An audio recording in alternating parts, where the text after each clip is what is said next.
Bem-vindos ao 5 Gerações, o podcast onde partilhamos histórias com quem acredita que construir Angola do amanhã começa hoje. Nesta temporada, nós trazemos jovens que decidiram assumir responsabilidades e mostrar que é possível transformar sonhos em impacto real. O nosso convidado de hoje é o André Pedro. André é diretor-geral do INFOSE, Instituto Nacional de Fomento da Sociedade de Informação. Hoje o André irá falar connosco sobre o seu percurso, os desafios de criar infraestruturas e políticas de inclusão digital e de que forma a sociedade de informação pode transformar a vida dos cidadãos e das empresas angolanas. Boa noite, André. Boa noite, boa noite. E bem-vindo aqui ao nosso podcast. Obrigado pelo convite e por aqui junto partilharmos aquilo que tem sido o nosso dia a dia. Vamos fazer uma viagem pelo tempo e começar por... Conta-nos um bocadinho de como é que foi o André na adolescência. Bem, André, meu nome na verdade é André Mpumba Pedro, são 3 nomes. 3 nomes. Exato, é um filho de Pedro José Batista e de Rosita Mateus. Como vocês podem ver aqui, para um bom bacongo percebe que no passado os pais preferiam dar o seu primeiro nome como último nome e não o nome de família. Ok. E acabei então sendo o único Pedro entre os 6 irmãos que nós somos. Eu sou o único Pedro, então os outros já obedecem ao critério normal da formação do nome. É o primeiro filho? Não, eu sou o segundo. Eu sou o segundo filho de 6 irmãos e eu sou o único Pedro. Não? André Pedro. Exatamente. Uma criança, eu acho que não muito comum, uma criança extremamente traquina, daquela criança que parte quase tudo em casa.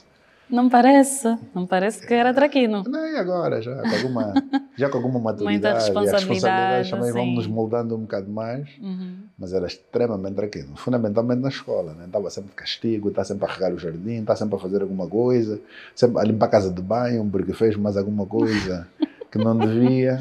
Castigos atrás de castigos. Castigos atrás de castigos.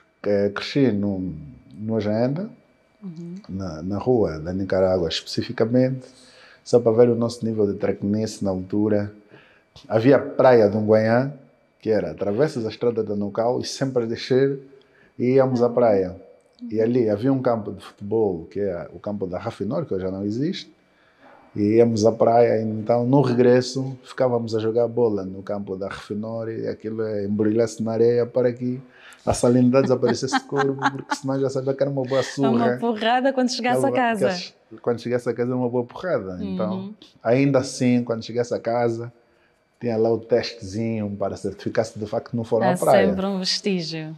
E, no entanto, a nossa infância ali era mais ou menos assim. Mais grave ainda. Alusivo ao nome da rua, Nicarágua. Quando chovesse, quase todas as águas pluviais do hoje ainda eram caminhadas para lá. E sempre que houvesse então chuva, já era um desastre, né?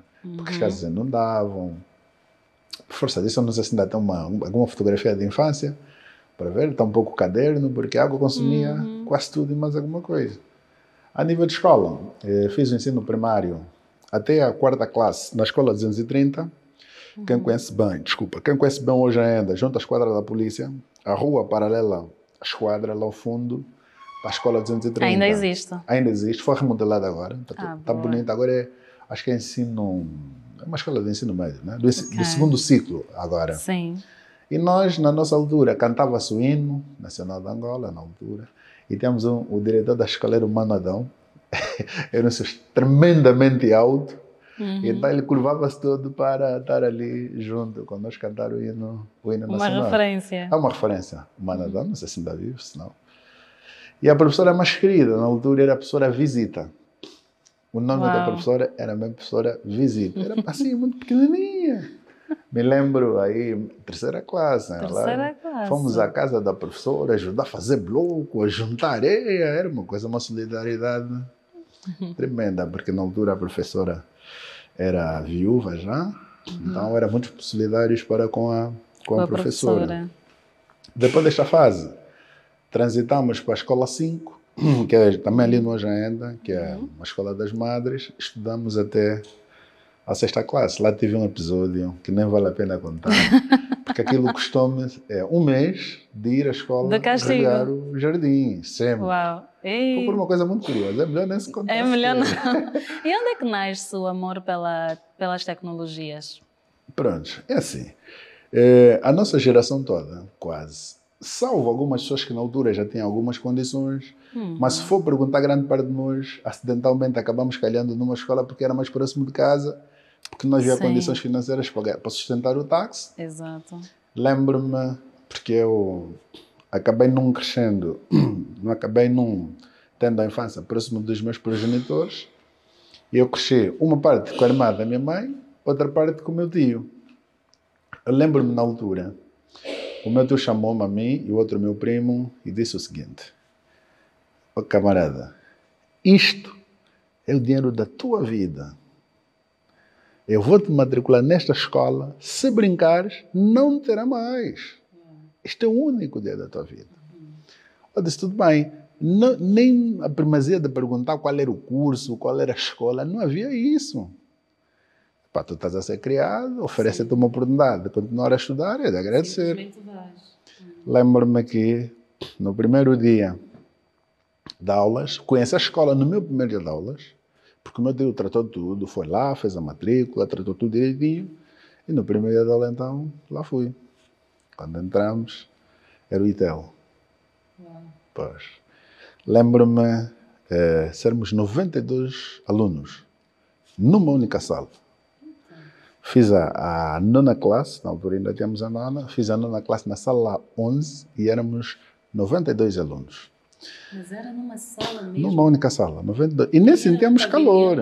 Não, era uma sala, mas era uma sala enorme. Mas não sentíamos calor sequer. E dentro da traquinice ainda, no ITEL teve um episódio porreiro. Então, na aula de inglês, com o professor André Neto, e tem uma colega, Mariana, estávamos a estudar os pronomes pessoais. She. Então a colega perguntava: por que o she não muda? Perguntou a primeira, perguntou a segunda, perguntou a terceira. Eu disse: Xará, não te preocupes que eu respondo. E eu fui ao quadro, ousado, e disse assim: mas, ô Mariana, não seja burra. Mas como é que o she vai mudar se não tem roupa? Olha, a turma, éramos uma turma difícil. A turma, os rapazes levantavam, agarrados à cadeira, e depois largavam todos de uma só vez. Era um barulho tremendo. Na altura, o atual governador do era o diretor da escola. Na classe não conhecíamos ainda as regras da casa, né? Só sei que aquilo costuma aprender meu cartão. E no ITEL, quando não tens o cartão de estudante, não entras. Não tem acesso. Não tem acesso à escola. Mas eu ainda fiquei assim, a brincar com o professor. Vou dar meu cartão por quê? O cartão é meu, tem a minha cara, vou dar para quê? Se quiser dou-te o meu bilhete. Se quiser dou-te o meu bilhete, mas o meu cartão não. E lá vi um diretor a fazer a curva. Eu voltei a entrar para a sala. O diretor, o pessoal todo tinha tanto respeito por ele. Nem eu, nem o professor conseguiu explicar o que é que se passou de concreto. Mas no final acabei cedendo então o cartão de estudante. E fizemos uma informação por escrito para o diretor, e o diretor pediu que eu levasse o meu encarregado. Fiquei suspenso, uma semana, sem aulas. E agora como é que eu devia dizer em casa que eu estava suspenso? Logo no princípio. Sim. Falei com o pai do meu amigo, que por sinal, o senhor também, temos quase o mesmo nome, Pedro André Cocinza, é o nome do senhor. Já velhinho, cansadinho e tal. Então fomos à escola. Cheguei, ficamos sentados. O diretor chegou, olhou para nós. Estás cá? Este é o teu pai? Sim. Entramos. E ele disse assim: paizinho, o teu filho está expulso da escola. É muito indisciplinado. O senhor ficou tão tocado que chorou, assim, na presença do diretor. Então o diretor perdoou. Mas só que este meu ato de, digamos, de indisciplina gerou-me uma coisa positiva, que foi: esse rapaz, ele parece ser muito inteligente, então vamos tomar uma decisão. De hoje, até terminar o ITEL, você entra aqui às 7 da manhã e só sai daqui às 17. Tua refeição, o teu material de escola, nós vamos garantir aqui. Acho que era Deus, né? Ou era o poder de influenciar a indisciplina para os outros alunos, os outros colegas? Honestamente, eu prefiro acreditar que era Deus a tentar arranjar a minha estrada para o sucesso. Também. Né? Porque, imagina, andava de hoje ainda até o Rangel a pé, todos os dias, segunda a sexta. Era um bom percurso. E, no entanto, sem grandes condições de você poder se alimentar. Na altura, havia, pá, desculpa lá a expressão, mas eu acho que é assim que chamávamos, havia uns rapazes que andavam com os bolos rijos, empilhados assim nos sacos. Eles vendiam, pá, você não quer saber como é que o jovem está vestido, se estava sujo, se estava limpo. Queria dizer comer Só um queres bolo comer, rijo e nada mais. E acessível, né? Isso é extremamente Exato. acessível. Só que depois desse meu ato, ganhei liberdade. Então, ou seja, tinha um pequeno almoço, tinha um almoço na escola e com a agravante também tinha os materiais à disposição para realizar os trabalhos técnicos e práticos da escola. Pronto, então a partir dali fiquei um pequeno famoso da escola. Porque sempre que terminava as aulas teóricas, então ficava no laboratório, como o professor Carlos Sebastião e mais outros colegas nossos que estavam ali no laboratório a fazer vários experimentos, montar os amplificadores transistorizados, um conjunto de experiências que se fazia a nível do laboratório. Então, mas depois disto, quando realizávamos as provas, lá tinha um hábito, né, que diziam assim, epá, quando a pauta sai, havia assim, um conjunto de jovens, isso não é novidade para ninguém, que os da parte norte, em termos de matemática e física, são dominantes. Então, quando a pauta saía, os nossos próprios colegas, antes de olharem para a pauta deles, pretendem ver as nossas. Se tivesse tudo mal, não precisava mais ver a pauta deles, porque já sabia que aquilo era uma desgraça tremenda. Então, e nós continuamos.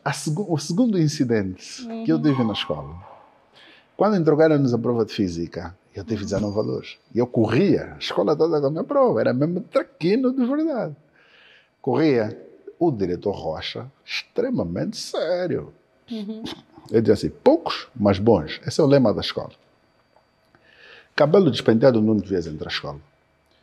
Se não tivesse com a sapatilha bem atada, não entras à escola. Se tivesse a bata suja, não entras à escola. Era uma disciplina militar tremenda. O portão abria das 6h30 até as 7h15 e fechava.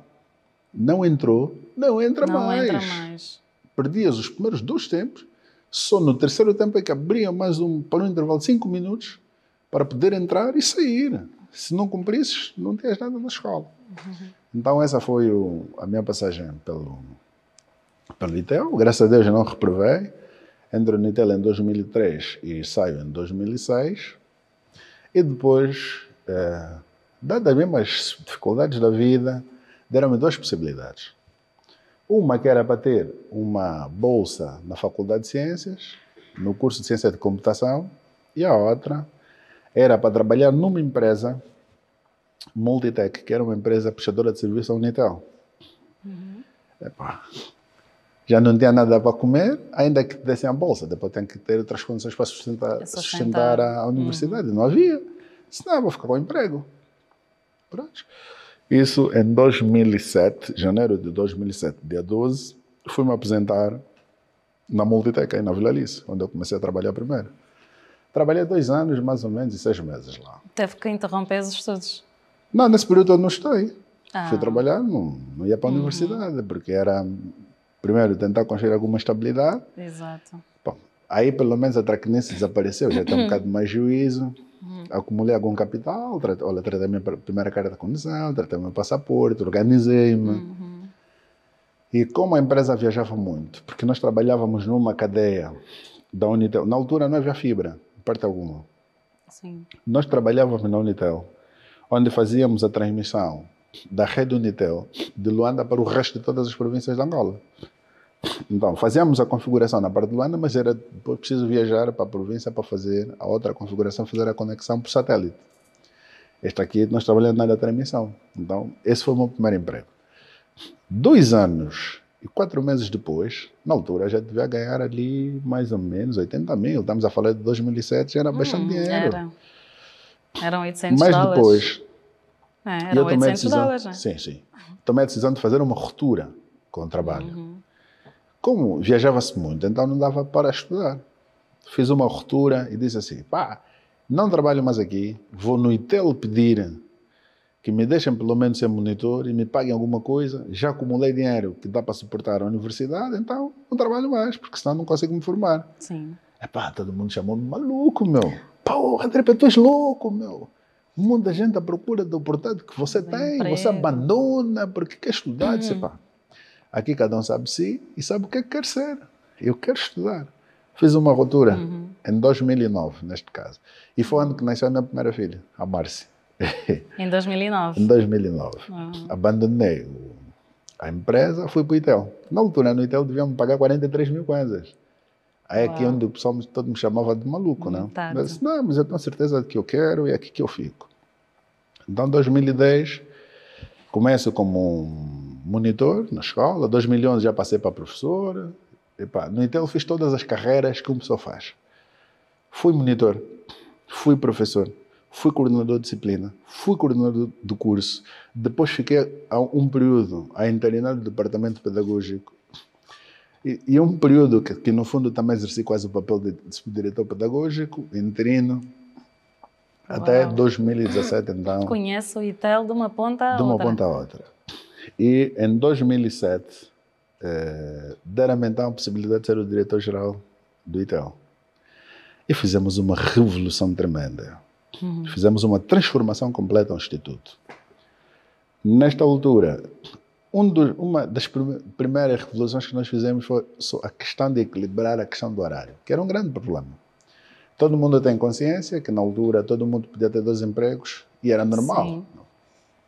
Então qual era o grande problema? Os grandes conflitos que o Instituto tinha na altura era conseguir fazer um horário equilibrado que satisfazesse as partes. Pronto, eu acompanhei 3 diretores.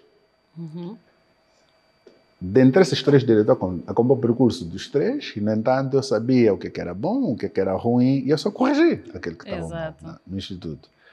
E a chave foi, no princípio do ano letivo, mandei elaborar uma lista de Excel e pus à mesa dos professores. Disse assim, cada professor, de livre-arbítrio, vai escrever o nome dele, a disciplina, a classe e o horário em que quer ensinar. Essa foi a nota artística que trouxe um equilíbrio tremendo. É como se fosse um herói, né? Que apareceu e trouxe uma paz para o Instituto. E a partir dali também tomamos a decisão de transformar o Instituto para toda a questão tecnológica. Até hoje no ITEL não se usa papel mais, que era para o processo de inscrição, emissão de certificado, tudo foi feito de forma eletrónica. O ponto mais alto foi ter bancarizado todas as receitas da escola. Quando eu vou a diretor-geral do ITEL, em cada época de prova, temos uma receita de mais ou menos 250 mil kwanzas. Quando eu tomo a decisão de bancarizar aquilo que é toda a economia da escola, sabe quanto é que começamos a faturar por cada edição de prova? 2.500.000. Uau! E conseguimos trazer uma saúde financeira para o Instituto. Organização. Exato. E nesta altura, tomei mais uma decisão. Que no meu percurso, quer no ITEL, quer no Infose, as pessoas estão em primeiro lugar em todas as circunstâncias de qualquer instituto. Porque no final do dia, e eu tenho dito os outros meus colegas jovens diretores, como eu digo assim, os nossos colegas são que igual a nossos eleitores. No dia em que eles decidirem ficar do lado de fora, porque não entra para o instituto enquanto não sair, você vai para a rua. Então é preciso cuidar bem das pessoas. E o cuidar bem das pessoas significava. Eu olhava para nossas colegas de limpeza, ali para os dias mais ou menos 15, 20 do mês seguinte, tu já notavas as minhas velhas ficavam muito cansadas no instituto. Então perguntava sempre, que é meu hábito, eu ia lá, ela tem uma cozinhazita. Eu chegava e falei, pá, vossa comida cheira tão bem, pá. Dê-me cá um prato que eu vou comer hoje com vocês também. E eu servia ali mesmo com elas, comia alguma coisa. Depois perguntava, pá, acho que o vosso táxi já deve ter terminado, né? Talvez já estão muito cansados. Ah, não, o diretor está mal, pá, pronto. Pegava sempre um dinheirinho, 10 mil, para dar uma nova lufada de ar para continuarem a trabalhar. Exato. Depois, os seguranças que não pertenciam ao ITEL enquanto funcionário, mas protegiam a escola, também tomei uma decisão drástica. Tínhamos uma sala que não se usava. Eu disse assim, chamei a subdiretora administrativa e disse assim, vamos dar dignidade aos seguranças que tomam conta da escola. De agora em diante, vamos atribuir um subsídio aos seguranças. Muito bem. Olha, compra fogão, compra pratos, compra uma arca, arruma naquele quarto dos seguranças. De agora em diante, eles não comem mais aquela comida que eles trazem, que não tem qualidade nenhuma. E ali, os nossos seguranças não queriam ir para casa, estavam todos gordinhos. Tinham as melhores condições no serviço. Compravam a cesta básica, tal como a gente faz em casa. Compravam arroz, chuva de milho, óleo, frango, punham na geleira, peixe seco. Epá, cozinhavam bem demais. Eu quando passasse ali, sentias o cheiro da comida de segurança, que era uma convidativa. Coisa... Sim, sim. E eu era assim muito acessível a todos. E mais importante ainda, sempre que eu dissesse, os meus primeiros 5, 3 minutos era com as seguranças. Como é? Tudo bem? Passaram bem a noite, não houve ameaças e tal. O hábito de olhar para os colegas no rosto é fundamental. Tratar as pessoas pelo nome. Tratar as pessoas pelo nome. Olhar para a cara das pessoas. É verdade. Isso te traz o conhecimento de quem você tem por perto. Por perto.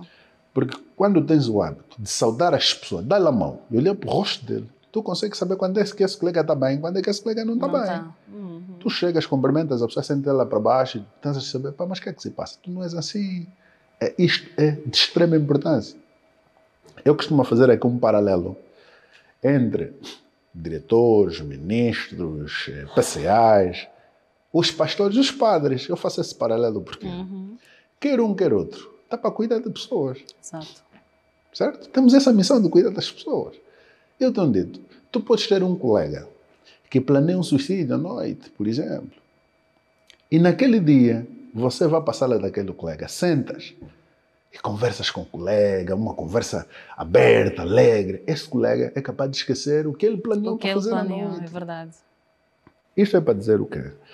Que nós, enquanto gestores, temos uma responsabilidade tremenda sobre as pessoas. Cuidar da psique das pessoas é fundamental. Imagina um pai que trabalha consigo e tu chega e distrata-o, simplesmente.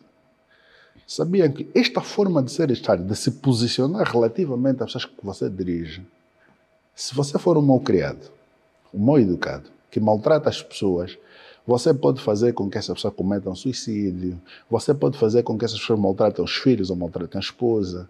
Por isso é que você tem histórias do tipo, o pai chegou, a mãe se calhar até perguntou, disse que não tinha tomate em casa e partiu para agressão. Sabe o que é isso? Às vezes até fazer um mal contra si mesmo, né? Exatamente. Porque quando agora ouvimos tantas histórias nos quando serviços. tu faltas o respeito ao teu funcionário, que por sinal até adulto, epá, aquela falta de respeito que você lhe disse, faz-lhe um zumbido no ouvido sempre que ele se distrai, é como se ele tivesse a teu ouvido novo. Exato. E ele chega, Marca. E ele chega à mesa, olha para a esposa, olha para os filhos, fica impotente. Percebes? Por isso, as pessoas que trabalham comigo sabem perfeitamente do que eu estou a falar. E é importante que os gestores prestem atenção, fundamentalmente, aos recursos humanos. E mais, e também temos um hábito de normalmente até os que melhores condições apresentam acabam sendo sempre mais os mais beneficiados quando devemos fazer o processo inverso. Exato. Então, nesse processo inverso, a nível do Infosi, por exemplo, a lei já permite com que haja subsídios, né? Desde que tenhas uma receita própria a ser arrecadada, nós acabamos então fazendo mais um subsídio para todos os nossos colegas de base, para tentar equilibrar a balança da vivência dos colegas. Já alguma vez lhe disseram que era cedo demais para assumir esse tipo de responsabilidade? Não, deram-me 3 meses. Quando fui nomeado a primeira vez, no entanto, devia ter 28 anos, mais ou menos. Camarada Rocha, como é que entregas uma escola de responsabilidade a um jovem responsável? Não pode ser. Então, vocês diziam que eu tinha 3 meses. Pior do que isso, que é a parte mais engraçada. Depois, eu, na verdade, fiz um concurso público e fui admitido no Ministério do Ensino Superior. E, na altura, nós construímos ali o ISUTIC, junto ao ITEL. Então, estava ali a dar aulas. Quando me convidam para ser Instituto Superior de Tecnologia de Informação e Comunicação, ISUTIC, que agora é INSTIC, mudou de nome. Tá. Então, quando o camarada Rocha convida-me para ser o diretor-geral do ITEL, mas eu tenho que pedir mobilidade, porque são ministérios distintos. Fui lá ter com a Secretaria-Geral do Ministério do Ensino Superior e não me queriam deixar sair. Deram uma condição, me disseram assim, meu amigo, se você quiser ir para o ITEL e ser o diretor, então tens que demitir daqui. Tens que pedir demissão mesmo, porque nós aqui não vamos permitir que você tenha mobilidade. Perfeito. Eu sou muito confiante, conheço as minhas qualidades, minhas competências. Fui para casa e fiz uma carta. Levei e fui demitido, fora da função pública. E no ITEL, na altura, tem um histórico de que exoneravam rápido. Histórias das exonerações. Eu disse assim, André, tens maluco mais uma vez, meu. Todo mundo a lutar para entrar para a função pública. Você conseguiu entrar e não foste mais pedir demissão. E depois no ITEL exoneram rápido. Isso daqui a 3 meses, quando for exonerado. Eu tenho consciência que eu vou vencer e eu não vou ser exonerado. Então foi ali que eu aceitei o convite para ser o diretor-geral do ITEL. Eu sou do tipo determinado, né? Então o ITEL foi um sucesso. O ponto mais alto no ITEL, quando nós começamos a fazer projetos a sério, com inteligência artificial, e o camarada Bonito de Sousa, enquanto vice-presidente da República de Angola, ligou ao camarada Rocha e disse assim: Rocha, eu quero ir a essa escola, que todo mundo hoje fala, quero conhecer o diretor, mas eu quero ir lá. Que mérito. E, não será ele a vir para aqui, mas nós é que vamos à escola para visitar. Sim. E nós montamos ali uma pequena exposição para apresentar na altura ao camarada vice-presidente da República. Durante esse percurso houve pessoas ou há referências que o inspiram até hoje? Tem, claro, 2 pessoas em especial. E se tu notares, até a minha forma de falar é influenciada diretamente pelo camarada Rocha.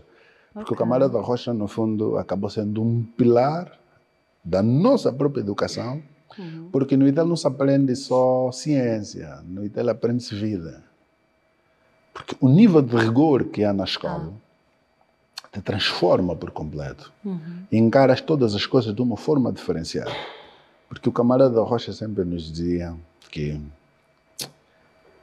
por muito inteligente que sejas em termos de matéria, físicas e matemática, mas se não tiveres educação, não serás um bom ser humano. E tampouco serás um bom gestor, um bom dirigente. Por isso, a educação, em primeiro lugar, depois que todo o resto tem de vir por arrasto, mas tem de encontrar a educação como pilar, fundamentalmente. O camarada Rocha é uma inspiração pura. Temos hoje, até a nossa forma de falar, é influenciada diretamente por ele, porque ele é uma verdadeira liderança. E há um episódio, há um jornalista, que nem vale a pena citar o nome, matriculou o filho na escola, no ITEL. E, no entanto, fazia várias matérias sobre a escola, positivas, naturalmente. Mas é como se ele pensou que aquilo fosse uma moeda de troca para que a filha transitasse a favor. Quando chegou ao final do ano letivo, a filha reprovou, acho que com 7 negativas.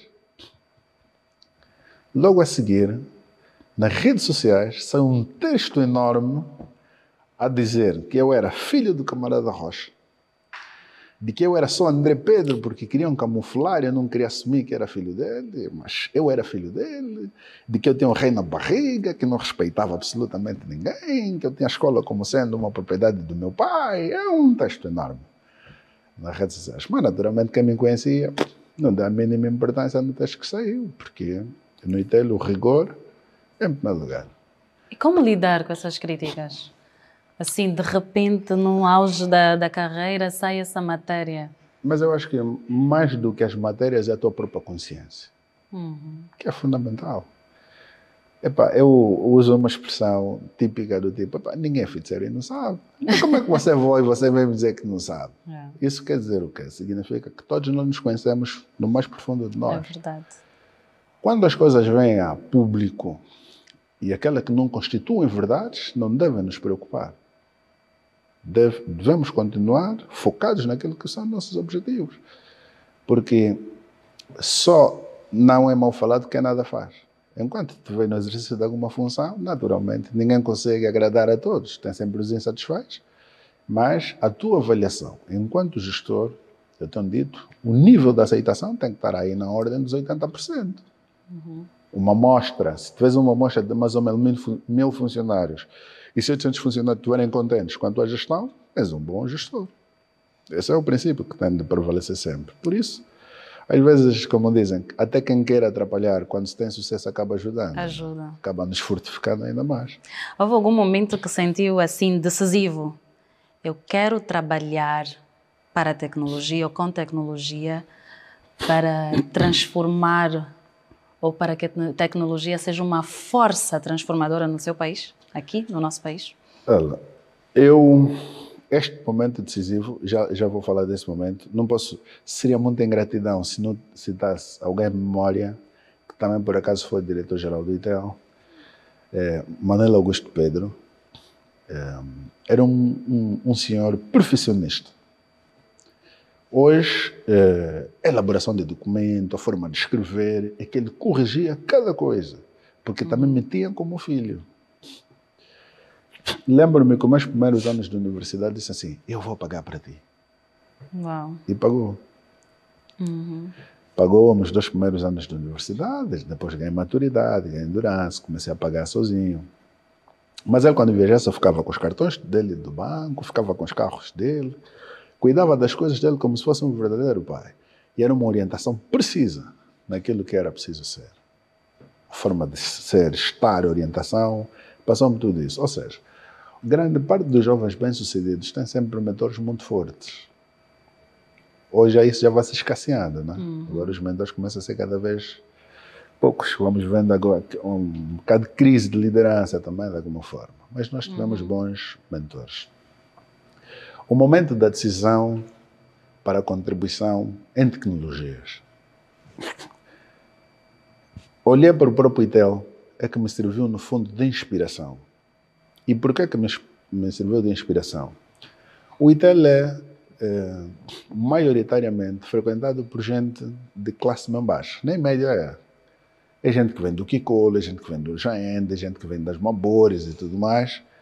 E hoje, se olhares para o país, sem medo de errar, não deve existir uma empresa virada à tecnologia onde tu não tens um quadro formado no ITEL.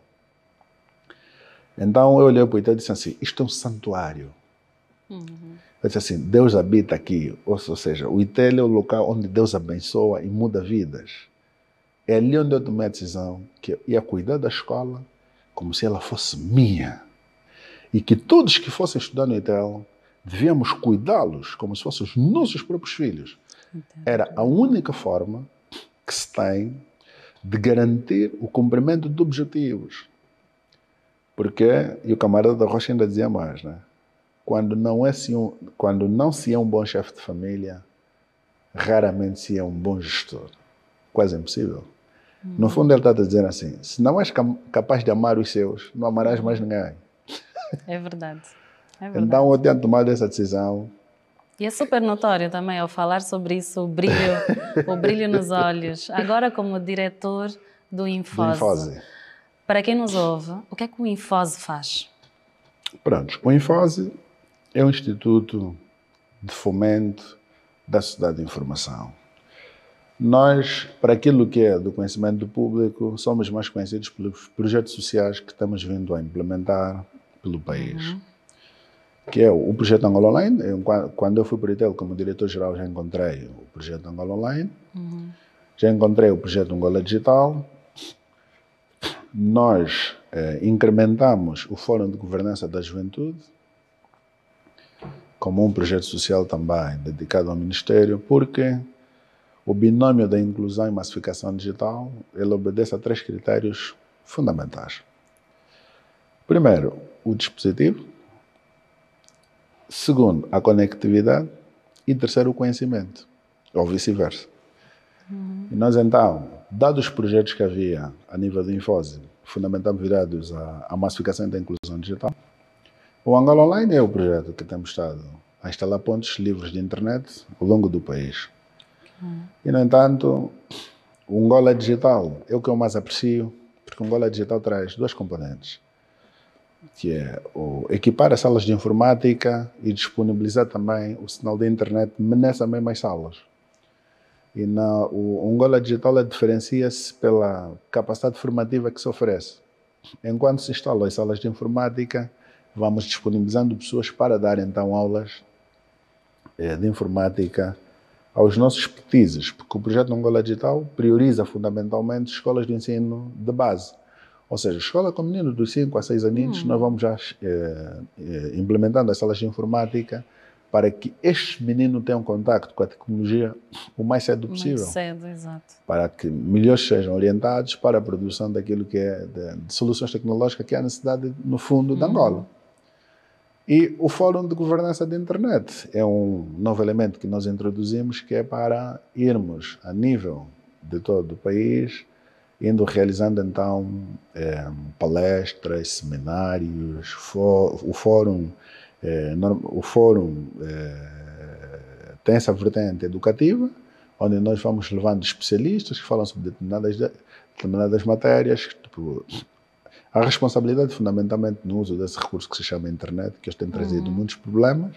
E essa iniciativa, o Infose, no fundo, abraçou uma iniciativa da ONU, que começa mais ou menos em 2003. A ONU já previa que haveria de nascer as fake news, que haveriam de vir as burlas com aplicativos bancários, o roubo de identidade. A ONU, em 2003, já previa que esses problemas haviam de acontecer. De existir. E então, em 2005, se a memória não me falha, foi feito o primeiro IGF, que é o Fórum Global de Governança da Internet. E nós tivemos a nossa primeira experiência neste fórum em 2023, na Etiópia, em que Angola participou pela primeira vez no fórum. E quando voltamos para Angola, decidimos então implementar o Fórum de Governança da Internet de Angola. Já tivemos, e no próximo ano, naturalmente, com a autorização do governo de Angola, vamos realizar o Fórum de Governança da Internet da Lusofonia. Ou seja, todos os países falantes de português vamos se reunir em Angola para discutir então políticas fundamentalmente para a governança da internet. Mais do que isso, também temos o Digital AO. O Digital AO também nasce já na minha gestão, enquanto diretor-geral do ITEL.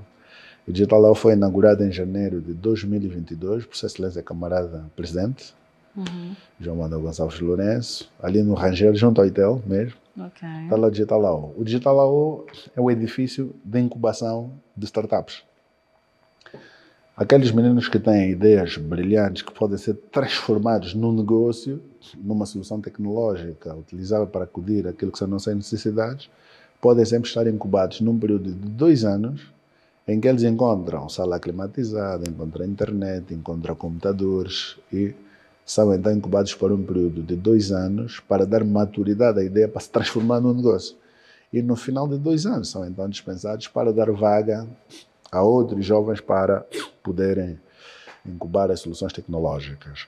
Dentro do Digital Law, há também lá o espaço de coworking, porque aqueles jovens que já têm negócio de alguma forma sustentável, mas não têm local para trabalhar, eles também podem ir lá ao espaço de coworking. Há um valor simbólico que se paga mensalmente, que é para se manter lá, mas o Digital Law tem essa vertente. E lá também tem a vertente formativa, né? Da Academia Cisco lá dentro, um conjunto de cursos que também são oferecidos à juventude. E já temos um segundo Digital Law na província do Ambo, né? Dentro do Cefojor, há lá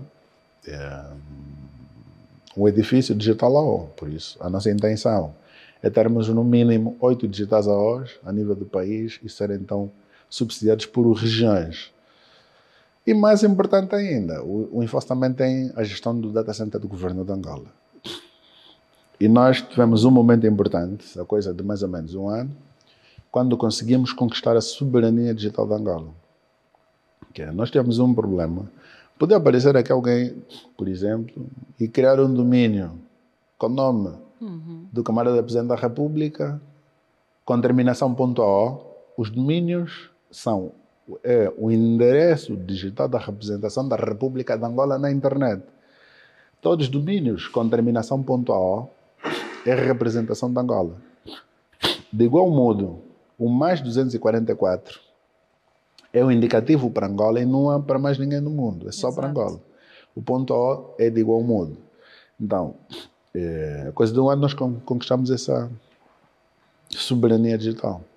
Transferimos a raiz da gestão dos domínios de Angola para Angola no data center do governo, no Infose.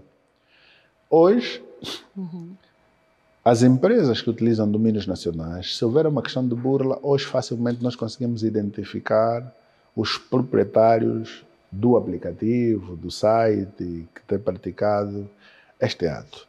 Instantaneamente estamos em condição de desligar qualquer domínio com terminação .o, porque somos exatamente soberanos. Ao longo do tempo fomos vendo a reboque do domínio .pt, o .o era como se um subdomínio do domínio português, e nós então construímos a infraestrutura física no data center do governo. Eu, André Pedro, estou representado NIANA, nos Estados Unidos, que é a entidade a nível do mundo que coordena todos os CCTLDs, a coordenação dos domínios. Estou lá inscrito, endereçamos uma carta que já temos condições de sermos então autônomos na gestão da raiz do nosso próprio domínio. Os testes foram feitos e fomos aprovados. Hoje somos soberanos na gestão dos nossos domínios. Por isso, o Data Center do governo está ali. O Data Center nós estratificamos para melhor orientação do próprio mercado. Os domínios .co.ao são para entidades comerciais. O domínio org.ao são para as organizações, as igrejas, os museus, as associações, podem ser todos org. O edu.ao é vocacionado à educação. E temos o IT.ao, que é vocacionado para a questão das startups, né, das iniciativas tecnológicas. E o governo dá grande ênfase nessa questão da facilidade para os nossos jovens criarem soluções tecnológicas. O domínio IT.ao custa 5 mil kwanzas anualmente. Por ano, paga 5 mil kwanzas renováveis. E os domínios comerciais, assim como os da educação e de outras organizações, variam entre os 35 mil kwanzas e 25 mil kwanzas anuais. Por isso hoje, TPA.ao anda por ali. Né? E quais têm sido os maiores desafios quando falamos em inclusão digital no nosso país? Bem, eu acho que no nível em que nós estamos, eu acho que o nosso maior desafio nessa altura passa em começarmos a ter indústria de produção de dispositivos a nível local. Porque hoje a nível de conectividade não temos grandes problemas. Hoje em qualquer esquina de Angola, mais ou menos, consegue sempre ter alguma conectividade, ou pela Unitel, ou pela ITA, ou as várias empresas que hoje operam serviço de internet. Mas o grande calcanhar daqueles ainda, para nós aumentarmos a nossa literacia digital, ainda vai sendo a questão dos dispositivos finais de conectividade para as nossas populações. Ou seja, estamos a dizer que temos que começar a encontrar formas do próprio governo, então, atrair investidores que tragam aqui fábricas de telemóveis, fábricas de computador, fábricas de tablets, que é para melhorar ainda o nível dessa literacia digital. Porque hoje, no fundo, o grande desafio que nos resta é exatamente este. Por quê? Porque, só para teres uma noção, o Banco BAE, apesar de ser uma entidade do ramo bancário, tem cerca de 300 pontos livres de internet a nível nacional.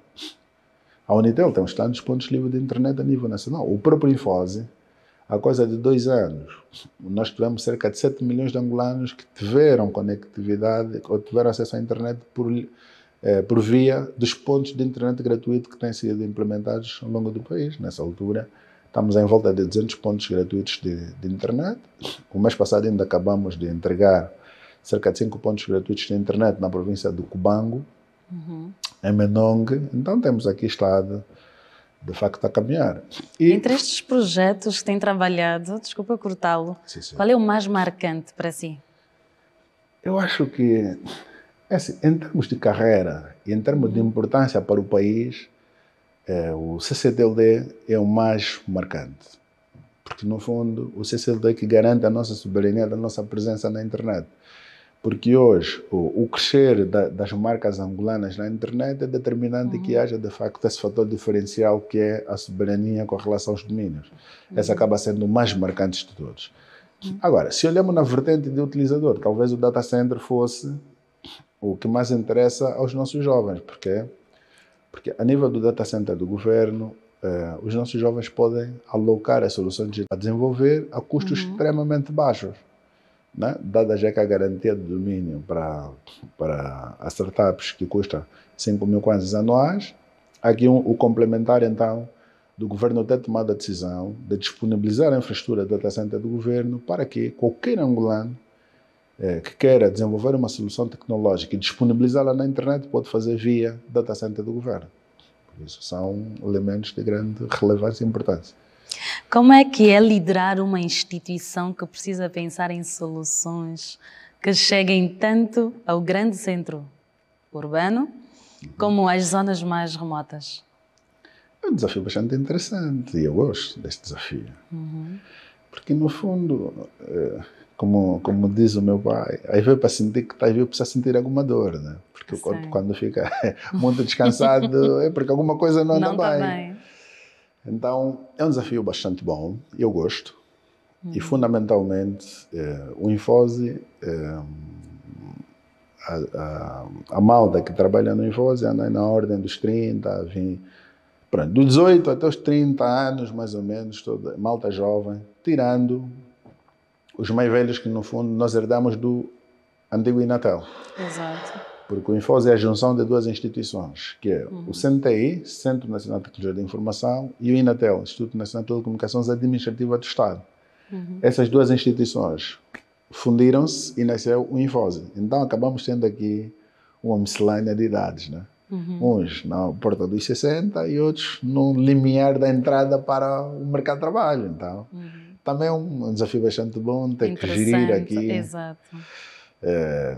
Entre a velha guarda e os mais novos é um desafio tremendo, né? E assim, bebe dos dois lados também. Sim, e o equilíbrio é fundamental para a distribuição de tarefas, né? Que é uma coisa... E está lá o André no meio, numa geração assim, mediana. Sim. E eu estou me diferenciado e estou dito assim, se tu és em fase e nos encontramos nós reunidos, tu não consegues perceber quem é o diretor. E porquê que eu prefiro agir assim, desta forma? Nas reuniões, fundamentalmente, quando temos que planear, decidir projeto, eu sou o último a falar. Sabe porquê? Quando o diretor diz assim, nós temos de fazer assim, é como se estivesse a ditar uma lei. E tu matas o gênio criativo dos teus próprios técnicos, pois já perdem a capacidade de opinião. Então, esse resultado dessa transformação que temos estado a experimentar é o esforço conjunto de todos os trabalhadores do ITEL, porque temos essa liberdade. Como é que imagina Angola daqui a 10 anos, 10 ou 20 anos? Que papel acha que a tecnologia e a sociedade de informação terão no desenvolvimento econômico e social? Hoje por hoje, acho que não precisamos esperar 10 anos, né? Porque aquilo que é a importância das comunicações ou do setor das comunicações é visível. Hoje não existe um único ramo da atividade humana onde não se aplica a tecnologia. Talvez a pergunta seja o que é que precisamos fazer para melhorar? Repetidas vezes eu tenho dito que precisamos olhar com alguma atenção nos currículos escolares. Esse é o segredo. Os currículos escolares terão um papel de extrema importância sobre o futuro digital que o país quer ter. Nós temos que pegar nas cadeiras cruciais de ensino de tecnologia para trazer até o nível da 6ª classe. Porque hoje os nossos filhos de 5 anos cada dominam melhor o nosso próprio telemóvel do que nós. Então, ao invés de continuar a conduzi-los pela curiosidade, traga ciência, traga conhecimento. Exato. No nível mais terno da idade da criança, para que daqui a 10 anos nos orgulharmos de várias tecnologias produzidas localmente. Mas é preciso conhecimento sólido. Por isso é que eu digo que o ponto mais alto da transformação digital é sempre o conhecimento.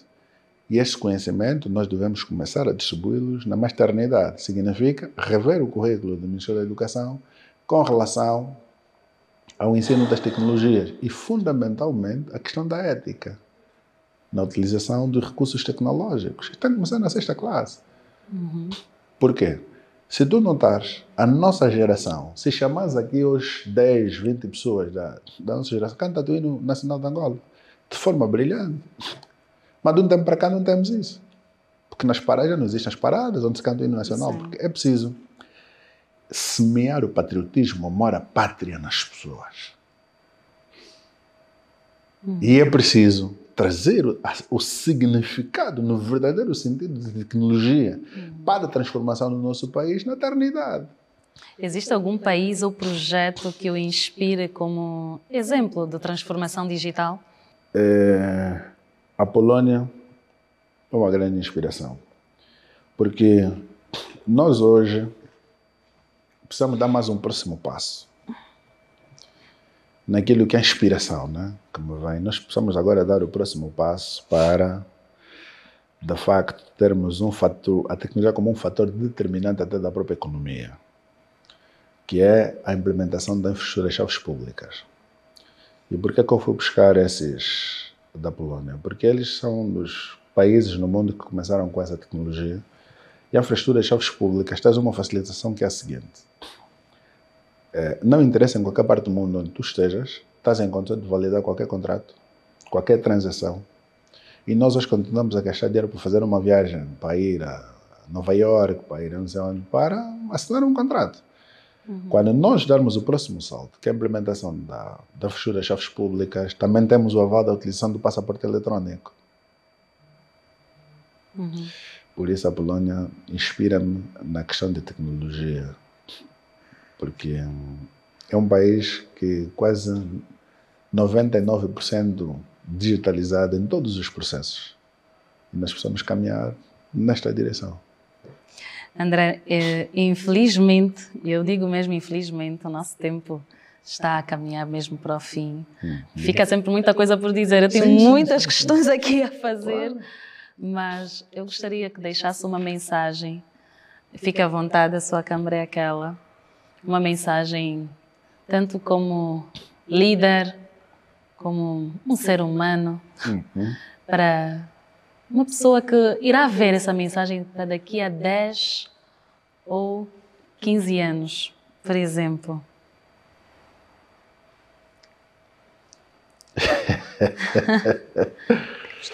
Eu acho que a mensagem que fica para daqui a 10 anos, para daqui a 100 anos e para os confins da humanidade é: tenham amor. Como gostaria de ser lembrado? Eu acho que eu gostaria de ser lembrado como um bom ser humano. Fruto daquelas ações que eu vou tendo. E eu aprendi com os meus pais que a maior vitória na vida do homem é construir um castelo de felicidade para os seus filhos.